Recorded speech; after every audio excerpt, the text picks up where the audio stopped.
magbibigay po ba kayo ng Anli Pares sa Kamara? Ay bakit hindi kung gusto nila? Mag-unrest tayo doon at free soft drinks pa. Okay, thank you. May question pa siya sa likod. Thank you. Hello po, good afternoon.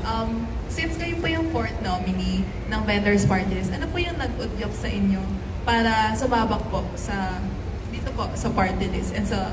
Ayan, ma'am, base kasi sa mga karanasan ko, siguro naman maraming nakakakita dito sa social media kung paano ako may paglaban bilang isang vendors. Noong nakilala ko si Vendor Party List, talagang hindi ako nagtatubili na sumama sa kanila para ipaglaban ang karapatan ng bawat maninindang Pilipino na ang intensyon lang naman namin ay mabuhay ng patas na ito lang yung kaya namin gawin.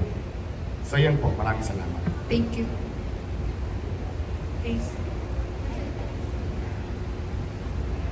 Sir, good afternoon po. Amor Santos po from Newswatch. Sir, ano po sa tingin niyo yung magiging bentahe po ninyo sa pagtakbo ninyo sa halalan? Considering na tama po ba, first time po ninyo nasasabak Yes, politika? first time po. Ano po yung parang mai-offer nyo na bago sa publiko para makumbinsi po sila na bumoto para sa vendors party? Ayan po, kasi ang advocacy talaga ng vendor party list para po sa lahat ng vendors. Para nga tulungan yung mga vendors, yung mga nagtitinda. Kasi di ba pag vendors tayo, importante talaga yung puhunan. Hindi kasi makapagtinda kung wala kang puhunan. Isa pa yan sa mga advokasya namin na dapat namin gawin. Pag binigyan kami ng pagkakataon para makaupo dyan sa pwesto. So, yun po. Sa batas po, paano po iyon?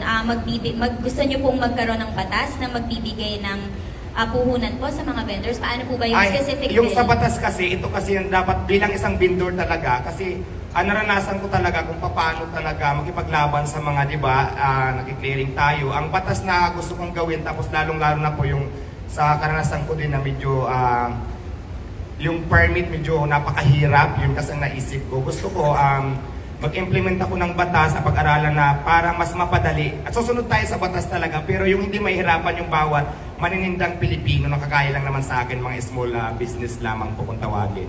So parang ganun po yung naisip ko. Tapos yung tulungan yung mga vendors na, di ba, yung ipasabi ko nga, yung mga nasa kalsada, ayusin natin na hindi naman dapat yung basta na lang kukunin yung mga paninda, di ba, kasi lahat naman yan pinaghirapan, yung iba niyang inutang pa yung puhunan. Isa pa yan sa mga naisip ko na gagawin ko para makatulong sa bawat manindang Pilipino. Okay, thank you. Last question, please. Hindi ha. Yung nasa dulo na girl. So, papas lang po ng microphone. Question lang po, paano nyo po nakilala ang Vendors Party List? At kayo po ba ay voluntary na sumama po na maging fourth nominee or inimbitahan po kayo? Voluntary po akong sumama kasi last year ko pa silang nakilala, tapos yun nga napag-usapan namin regarding sa vendors.